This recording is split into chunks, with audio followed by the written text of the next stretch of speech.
uwaguwe nabi atabonekega mu ishengero muca mumenya yuko kaba karabaye. None ishengero rirakora rirabohora.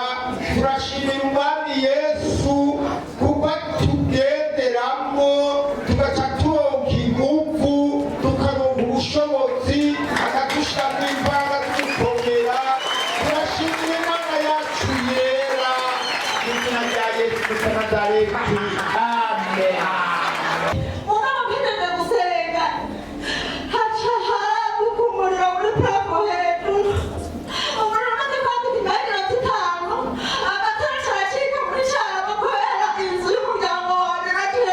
Hallelujah. Abantu benshi ntibarisenga. Nico gituma abantu bahura n'ingorane nyinshi. Niba ugomba kuba derive ukabohoka, iga gusenga isengesho ry'intambara. Amaze kusengera hama abo twari turi kumwe barambwira ngo abakizwa mwe mwaramaze gupfa nabi, ariko muri iryo joro ryamye hari kuwa Mungu nka saa 2 mu gatondo nagiye numva haza umudokiteri yadukurikirana cyavuga uhari umudokiteri yari mu Faransa yajyanye icyuma kandi yavuze ko akigabira umuntu kuri promotion. Nzamboni nuse seke kabisa ku maguru ngenda kuva hariya ngira Imana ngo kuri portaye itelefone ningurukana na portaye kandi Imana ishimwe sinahiyagaye nta no kwabuka nararavye niyo mudoka icyo yabaye ndabura byose nabishimira Imana yatangaje. Uno musi yitaba Imana banitwa Mayiro. Jewe naraje ngaha ndashikira mu mbere ndetse n'akazi nikorera karabaye ariko naraje ngaha ndabwira mu mbere ati ndashaka kunyongera umushahara ku kazi nkora. Navyibutse yaramubajije jewe ngene ushaka mwongera umushahara. Nukuri yabwiye ati ndawukongera kweli.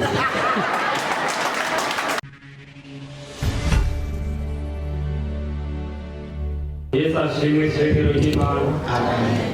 Yesu ashimwe kandi. Amen. Nanjye nagera nshimira Imana ukuntu nagize isanganya amakuru ku kuguru. Ntabura amahera yo kwivuza bari bambwiye ko ari ugushyiramo icyuma, ariko ndashima Imana ubu kuguru kuratanguye gufatana murashika hasi bigakunda. Amen. Dukomera amashyi Umwami Yesu. Imana iramukiza ukuguru atana icyuma basizemo kandi byari ngombwa ko barina gushyiramo icyuma. Imana n'umukozi w'umuhanga. Imana ishimwe mutama. Yesu ashimwe shengero ry'Imana. Urakiza kandi urabohora. Uwaguwe nabi atabonekega mu ishengero muca mumenya yuko kaba karabaye. None ishengero rirakora rirabohora. Turashimira umwami Yesu kuko tugenderamo tugaca turonka ingufu tukaronka ubushobozi akadushiramo imbaraga tudukomera. Turashimira Imana yacu yera mu izina rya Yesu w'i Nazareti. Amen. Urakoze cyane. Nashoboye kumererwa nabi. Ndabandanya. Inyama barankoze irahoboka mugabo ndashimira Imana kuko ngenda ndatambuka neza. Ndashinze intahe kuko uku kuguru nako ko boshobora gusengera kugashobora gukira. Urakira. Bari kwarakize kurahoboka none kwaze guterana ahahumutse. Ntiwibuka kutabona? Sinabona ubu ndabona. Siporo gato gacezera Imana. Ndabishimira umwami Yesu yatugupfiriye akadupfira akadukukira akaturinda urupfu na kuzimu. Umwana kandi rwose abona kuhageze. Iyatumye ubona rero reka icite n'uko kuguru reka ndagusengera mu izina rya Yesu. Yesu ashimwe. Mana data wa twese wo mu ijuru se umwami wacu Yesu, izi nyama zari zarabohotse canke zavuyeko zahomotse turazisengera ubushobozi bw'Imana inyama bateyeko aka kanya ifate umubiri uterane asubire kuba muzima atambuka anezerewe arushirize kukuvuga. Mana yo mwijuru se w'umwami wacu Yesu Kristo, wewe wamuhumuye amaso yari impumyi ubu akaba agendagenda agira siporo yiruka kandi atahura akanura. Yamusengeye amasengesho twamusengeye yatumye amuhumura. None uyu munsi amasengesho tumusengeye reka iyi nyama ibe nzima aho bamubaze agirirwe neza n'Imana ku wundi wa Mungu azoza ashima Imana avuga ibitangaza n'ibimenyetso yuko ikiguma cakize. Ni wowe ukucumisha, ni wowe mwami w'abamarika kuvuga ugukomera kwawe.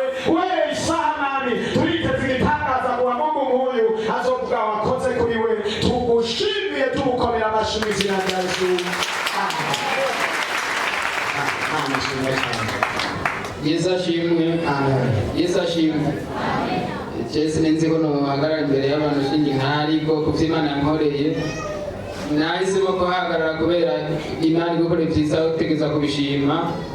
Je naragize isanganya ryari ngaha kuri Kotebu, nari n'ikinga Imana iramfasha vure mu kuntu bari bangonze. Iyo hataba Imana nari gupfa, ariko naco nabaye. Hari ikindi naco ninasengeye mu mwaka uheze aho George ari ngaha aravuga ati umuntu wese iki kintu ariko arasengera umwaka utangura kizoba mu izina rya Yesu. Nawe ndavuga ati amena, ndizera ko bizogenda neza. Ibintu ariko ndakora kabisa Imana yarabihezagiye. Ukora ariko ndasenga prema Imana ivyakira uko nyene, inabingenzereza uko nyene.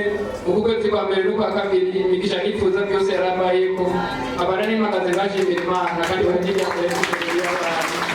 Komera amashyi umwana wacu Yesu kw'ibyo turisaba ibikora. Yesu ashimwe. Naje gushimira Imana ku byiza yankoreye muri uyu mwaka nyene. Ubwa mbere naje gushima imbuga Imana yarakoze ko yampaye impene yarayiguze mu telefone. Iyo mpene yarayisabye Imana mvuga nti Imana ibyara impene imwe none ndagusabye ibyara zibiri kandi ndagushimiye. None nagiye numva telefone yambwira ati yabyara zibiri.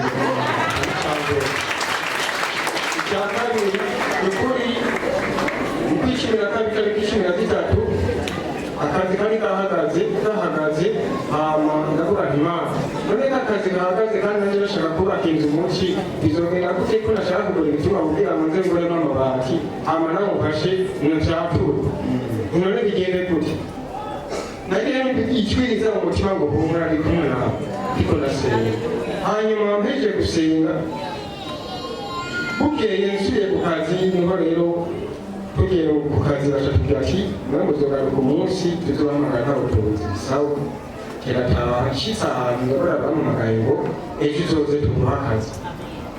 Hama uwo munsi bukeye ngiye ku kazi ukuri ndashimira Imana aho nyene ntanguye ndwi ya mbere amaze nakuronka amahera y'ibitungwa bibiri vya mbere baje nabigura narabiguze ivyo bitungwa hanyuma mu nyuma nukuri ndashimira Imana nari mfise saro dupapuro nagomba gushinga iyo saro yari imaze imyaka myinshi byarose ko nishinga kuri ako kazi nari none ndashimira Imana ko iyo saro warayironse byose narabirose ndayishimira Imana kuri Mana tuyikomera amashyi icyo tuyisabye irabikora. Muze musaba n'ibindi birengeye igitungwa ugasaba inka ugasaba parasera ugasaba ibintu byinshi uragarutse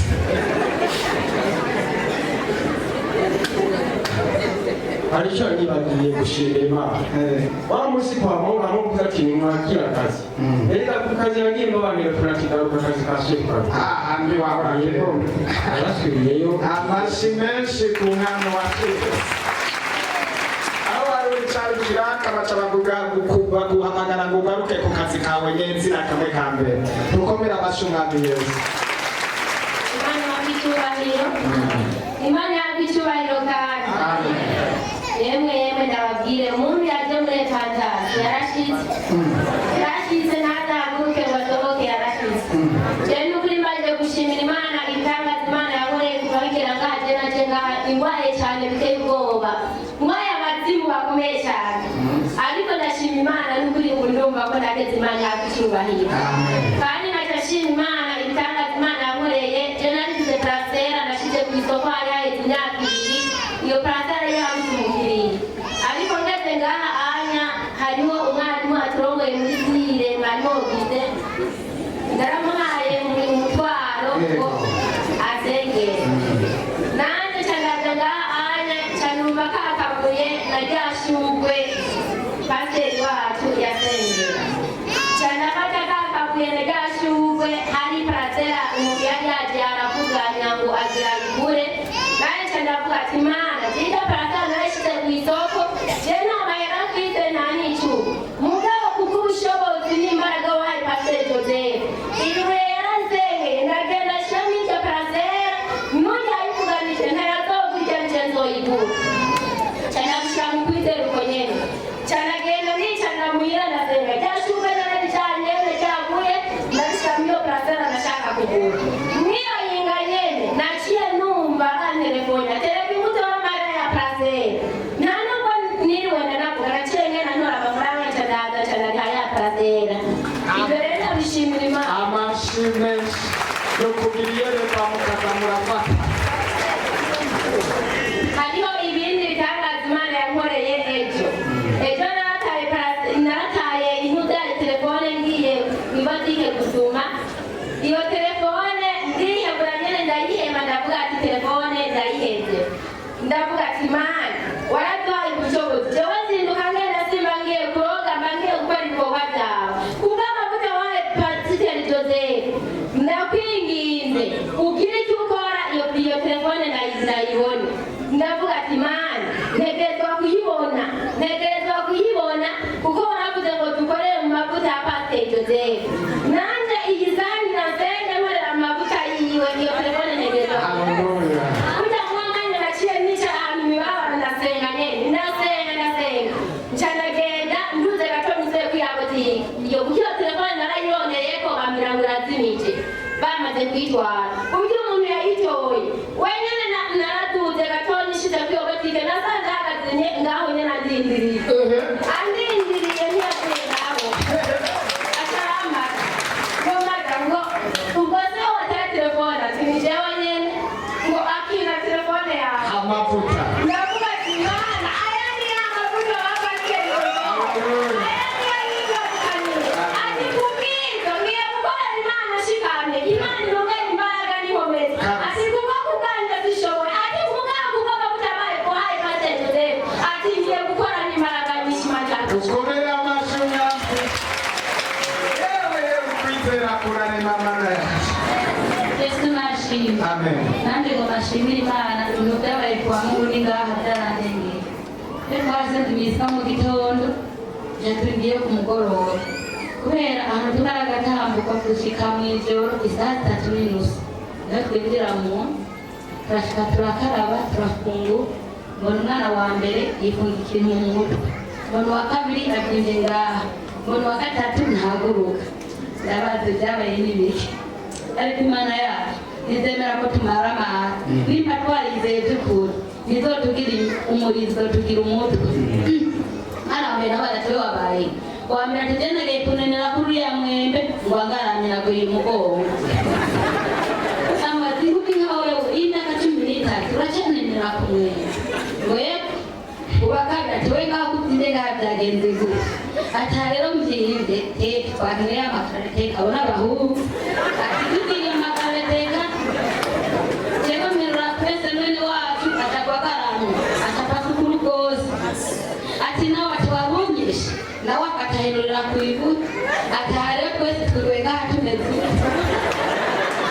kandi uri imana ntabakabana n'umugabo byari gusaba ko iyo mwana bateka kumushora natwe mu 11 bayufise ndabwivuga none isaha 3:30 bigende gute uyu mwana yabaye n'ukuri biteko tumugenza gute ndavuga ati mana harageze rero guseruka haramugenga ngatraho ndabaza kuti none wakobichorisha mwene wanyu kandi mwana yakugwanira murene kunarimba bayi iyo ndewe wankumiwe nawe kubiti warondera iyo koma ndabasigiye urugo bigenda gute so byashize ngo mbashime bemeye ko maramara nari naje gusenga birirwa baravuga ngo abakizo birirwa baragenda ngo bagenda gusenga umugabo bakirwa mu ngwara urumva ko n'abamaye imana nanjye kuwa mbere hahandi nyene naguye mu kurege mbwira ukuboko imana irahaba ndashima imana rero ko yarinze amaso yanjye amari kandi ikaba yanizikiriye nihabwa icyubahiro amen. Naho shetani uriga iyo dukorera imana abamarayika barahari no kubikora baratabara bamo yamenye umutwe agasaduka yari uwo gupfa uwo yavuye hejuru agakoroka yari uwo gupfa cyangwa akavunika uwo yabyimbye hano yari uwo kumeneka ijisho ariko marayika yagumye atabara imana ihabwa icyubahiro shetani araduhiga mugabo yibora ubusa ko twamenye imana hamwe no gusenga yesu azoguma aba mu ruhande rwacu asante satani amasengesho twasenga ukwezi kwa mbere kose ari amasengesho jewe yasanze nsinziye neza mu gakiza mugabo narabwiye imana ngo ndagomba kuvyuka ariyo mpamvu ntumure umuntu wese ari ngaha avyuke kuko niyaguma vyange ivyima birashobora kuja kwa n'umugwanizi asange vyagiye iyo uko kazi kumaze guhera narabwiye imana ngo mana ndagomba kuvyuka kandi bimwe biboneka aya masengesho yahise je narafashe amasengesho y'imisi itatu yo kwisonzesha ku giti c'iwacu nabwiye imana ngo ndagomba kuduza ukampa promosiyo mu buryo bw'agakiza wowe ndashaka promosiyo nshaka ku bijanye n'akazi mbanje kwihagarika ngo ariko ndagomba kuduza bene data imana yarangurugije kandi irangaye ivyiyegeje nagira nababwire ko uyu munsi mpagaze ngaha ntari kuba mpagaze ngaha ku munsi wa gatanu haradutse umuriro mpejeje gusenga mu nzu y'iwacu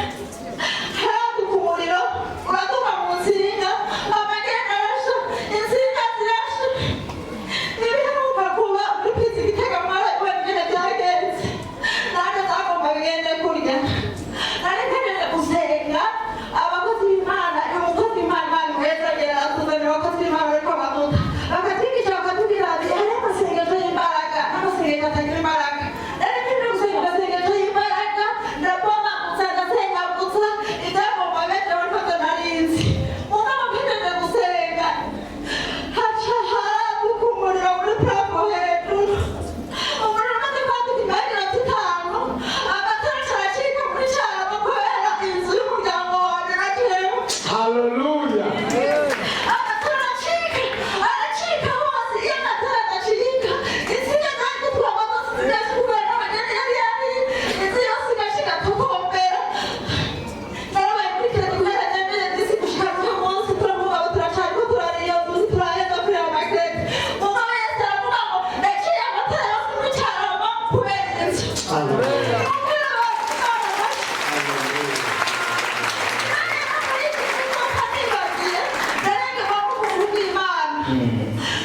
umukozi w'imana imana umuhezanire kandi ikumugisha uratwigisha gusenga ukatwigisha ingene twoshobora kwitunganya imbere y'imana ukatwigisha ingene twoba mu mana kugira ngo ibyacu bigaruke abadayimoni bariko baratwara satani isaha ari mu mana barutego agatego nako bajemo ubusatani ari muriko bariko baramaraya ubica amategeko kabisa dukomere amashyi umwami wacu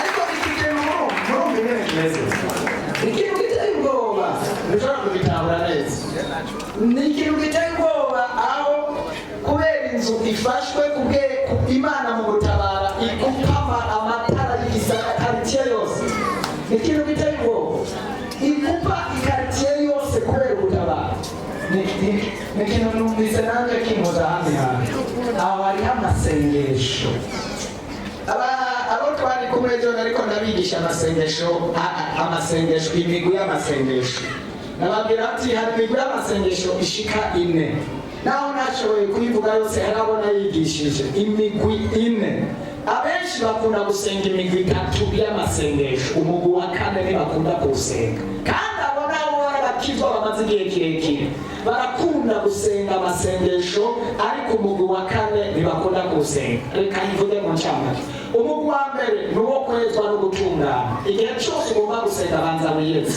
usaba imana imbabazi umugwi wa kabiri ni uwo gusaba ibintu ukeneye byose iby'impemu n'ibyo umubiri ibyo ukeneye byose naho ntabyagura cyane ibyo abantu barabikora. umugwi wa gatatu kenshi ni uwo gushima Mana urakoze, benshi bagarukira aho ko wumvise amasengesho. ariko hari umugwi wa kane, umugwi wa kane rero ni uw'intambara, uwo kugaruza ibyacu, uwo gutegeka abadayimoni. iyo turiko ari igihe Satani turiko turasenga bidasabwa ngo urumva Mana urumva Mana, oya duhagarara mu ijambo twebwe tushetani nta bushobozi ufise ku vyanje, sohoka muri otorite mu bushobozi bwo gutegeka. iryo ni isengesho rero abantu batabamwo, iryo ni isengesho ry'intambara ryo kurwana. ushaka kuvuga ati ndategetse umviriza, urabyumva rimwe kabiri gatatu, warababaje igihe kirekire, ubu ntitwirirwa tugira nta bisokoranyo nta nama, ndagutegeka aciye mu ijambo urasohoka urarekura ivyanje ndakonona ndagukuri. iryo sengesho rero ry'intambara abantu benshi ntibarisenga, nico gituma abantu bahura n'ingorane nyinshi. nimba ugomba kuba derive ukabohoka, iga gusenga isengesho ry'intambara. wabyumva watera haleluya. abantu benshi basenga mu isengesho gusa, abantu bakoze ndasabye iki ego amen ego gutyo murakoze. nivyo ubusenzi icyo usabye Imana iracumva, ariko umudayimoni wewe yazana n'imbaraga bisaba nawe kuduga mu nkomezi zo hejuru kugira ngo mwirukane inkomezi. kwa shetani akwihambirirako cyangwa ikintu kanaka kirakwihambirako, naho yoba kamere, naho yoba umurozi akakwihambirirako, bigasaba uhaguruka ukavuga ati ndazikeneye rero tugomba turabe umugabo hagati yawe nanjye, muze mumukomera mu bushobozi kuburyo ata kintu kigusuzugura. sinzi ko hari umuntu abyumva.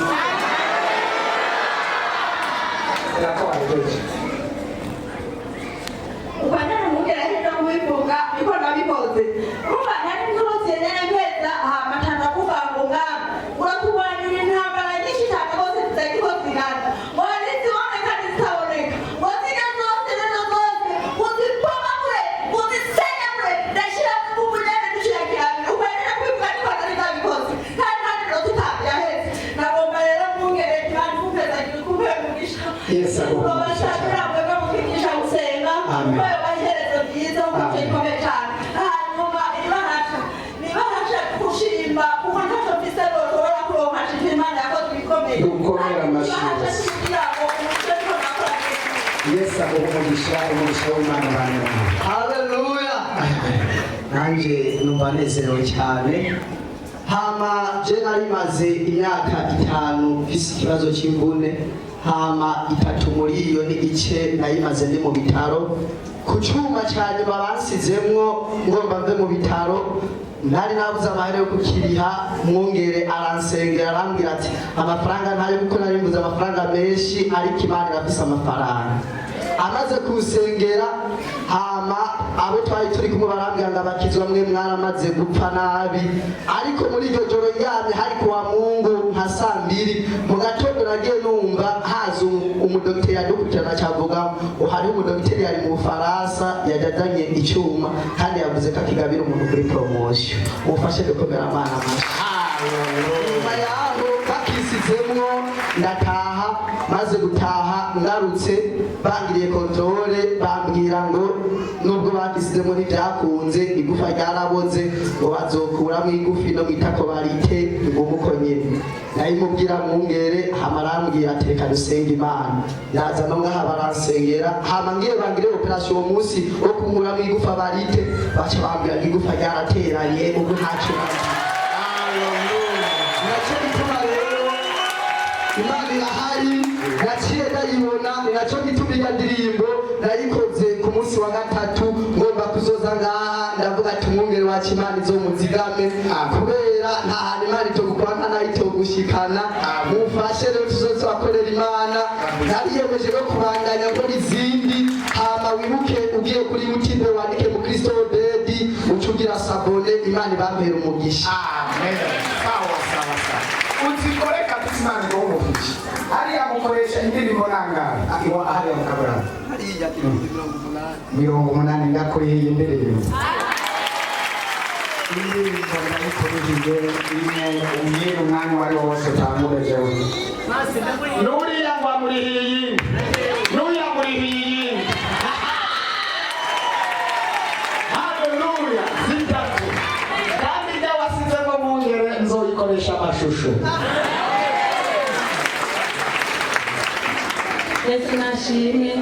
Yesu nashimwe kandi hama nanje mpagaze ngaha ndi gushima Imana ariko mbanje kuyisaba imbabazi kuko narateze kuyishimira ku kintu yankoreye.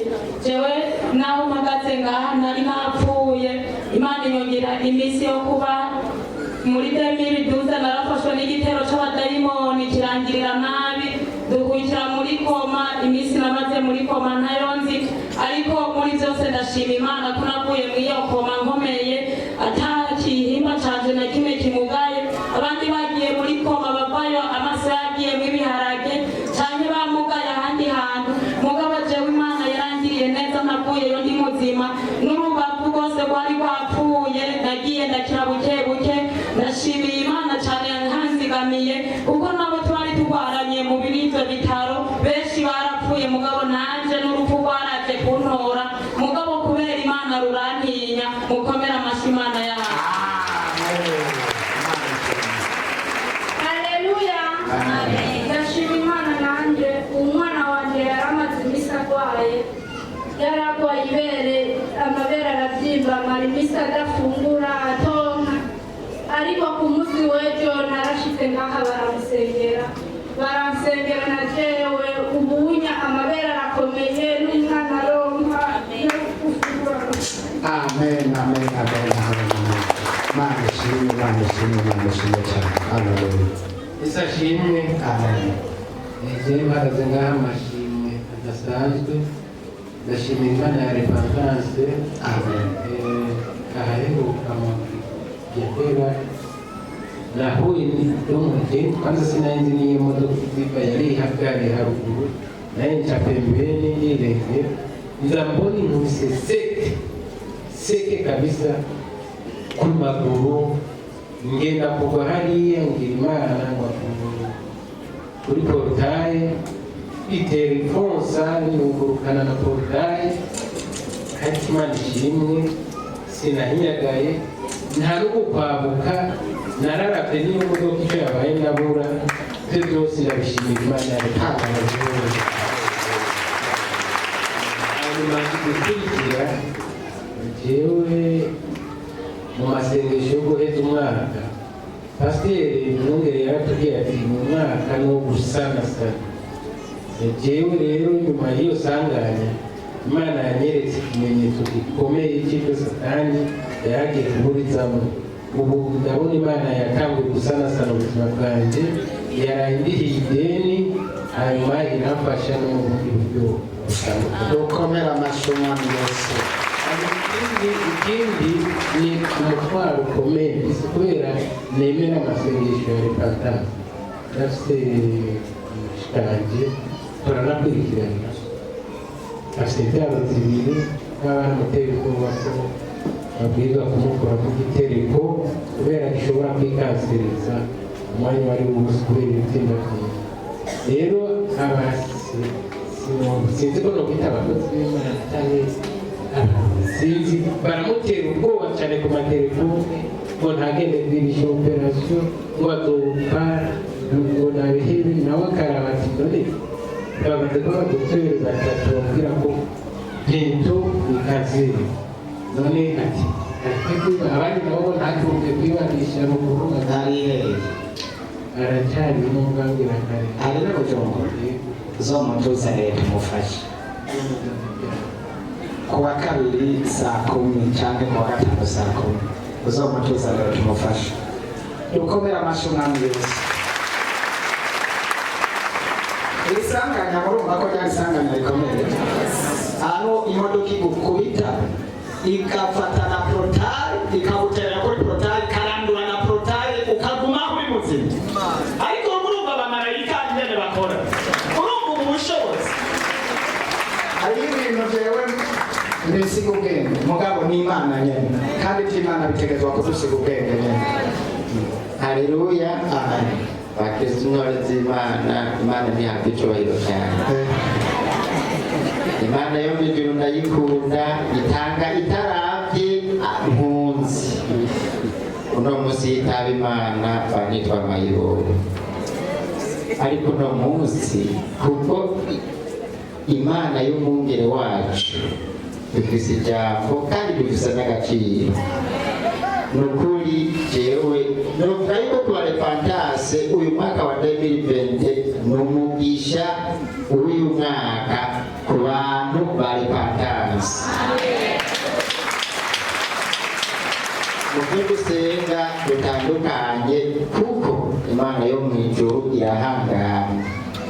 Jewe naraje ngaha ndashikira mwungere ndetse n'akazi nikorera karabaye abaye, ariko naraje ngaha ndabwira mwungere ati ndashaka unyongera umushahara ku kazi nkora. nabyibutse yaramubajije jewe nyene ushaka mwongera umushahara ndabyibutse. Nukuri yabwiye ati ndawukongera kweri. Ntabwo zibiri zaheze ayo nashaka yaciye ajya.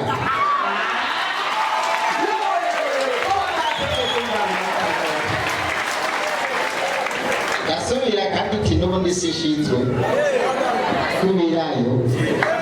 Ndagaruka ndamubwira ati nukuri narabibonye n'ayandi ndayashaka. Arambwira ati ndayashirako nayo nyene. Jewe naje ngana ikigira cumi cy'amafaranga makeya cyane, mugabo uno munsi ndiko ndaduga kabisa.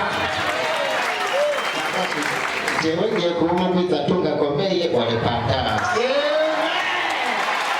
Abantu muze mwakira gutyo nabo. Nukuri ndashima Uwiteka, ndashima cyane. Ubu ndiko ndategura ko nzogaruka mpingurira akazi umwaka icubahiro byose birashoboka.